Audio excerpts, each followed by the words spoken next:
আসসালামু আলাইকুম। শুভ এক্সোটিক পেটসের নতুন একটা ভিডিওতে আপনাকে স্বাগতম। আসলে খুব সহজে মুরগির বাচ্চা ব্রুডিং কীভাবে করা যায় সেটা নিয়ে এই ভিডিওটা। আসলে অনেকে সময় দিতে পারে না, আমরা যারা অনেকে খামারি আছি যারা আসলে মুরগি বাচ্চার সঠিক সময় দিতে পারে না, আমরা যদি এখানে হচ্ছে মিনি ইনকিউবেটর যেটাকে বলে, এগুলো মোটামুটি 1500 টাকা 1400-1500 টাকা করে একটা পাওয়া যায়, বা সর্বোচ্চ 2000 টাকার ভিতরে। এই ভিতরে যদি আমরা এগুলো মোটামুটি এক সপ্তাহের মধ্যে ব্রুডিং করি তাহলে দেখবি কি বাচ্চার মর্টালিটি থাকবে না বললেই চলে। আমার এগুলো আছে ইনকিউবেটর আছে, এগুলো ছোটো জাপানি জানতাম। আর আমি সাধারণত বড় একটা যে বড় বাচ্চা যেগুলো হয়, মানে জাত তো বিভিন্ন জাতের, সেগুলোকে আলাদা ব্রুডিং করি, এবং ছোটো যে জাতগুলো হয় সেগুলোকে আলাদা ব্রুডিং করি। এর ফলে হয় কি আমার বাচ্চাগুলো সহজে এটা পাড়িয়ে মেরে ফেলে না।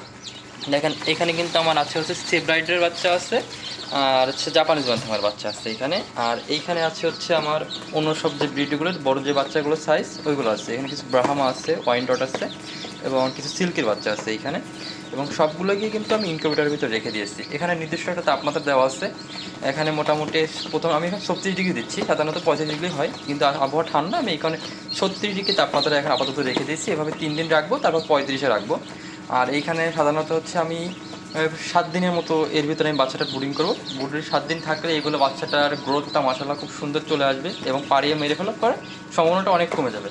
আপনারা যারা বাচ্চা ব্রুডিং করেন তারা প্রথম সপ্তাহটা এরকম ইনকিউবেটরে ব্রুডিং করতে পারেন, তাহলে হবে আপনার বাচ্চার মর্টালিটি কমবে, এবং বাচ্চা পাড়িয়ে মেরে ফেলবে না, এবং বিভিন্ন ধরনের সুযোগ সুবিধা পাবেন। আর এরপর আসছে আমি বাচ্চাকে সাধারণত কীভাবে ব্রুডিং করি, কী ওষুধটা ব্যবহার করি সেটা বলতেছি। আমি আজকে প্রথম অবস্থায় একটু আগেই বাচ্চাগুলো ব্রুডিংয়ে দিয়েছি। এখন বর্তমানে লেবুর পানি দিয়েছি। আমি লেবুর পানিটা আজকে সারা রাতটা খাবে, এবং কালকে হয়তোবা আমি এদেরকে র্যানামক্স আর হচ্ছে দিব অ্যানবোসিন এই টাইপের কোনো একটা ওষুধ দিয়ে 3 দিন ব্রুডিং করব। তারপরে সাদা পানি দিব, তারপর হচ্ছে আপনার রানীক্ষেতের একটা ভ্যাকসিন করে দিব, 8 দিনে গাম্বুর একটা ভ্যাকসিন করে দিব। দেওয়ার পরে অন্য যে আমার বড় যে জায়গাগুলো আছে আমি সেখানে বাচ্চাগুলো রেখে দেবো। দেখেন মাশাআল্লাহ বাচ্চাগুলো কিন্তু খুবই সুন্দর, একদম চঞ্চল।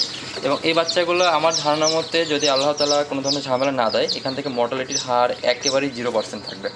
আর আমাদের বাচ্চা সাধারণত প্রথম যে 10 দিনটা ওইটাই কিন্তু টিকানো সব থেকে টাফ, তারপরে কিন্তু আর খুব একটা সমস্যা হয় না। তাই আপনারা যারা খুব সহজে ব্রুডিং করতে চান এবং নিয়মিত সময় দিতে পারেন না, আমার মতো অন্য কাজে ব্যস্ত থাকেন, তারা চাইলে এরকম মিনি ইনকিউবেটরের ভিতরে বাচ্চাগুলো ব্রুডিং করতে পারেন প্রথম 10 দিন। তারপর তো দেখা গেল খাবার পানি দিলেই চলে, খুব একটা সমস্যা হয় না।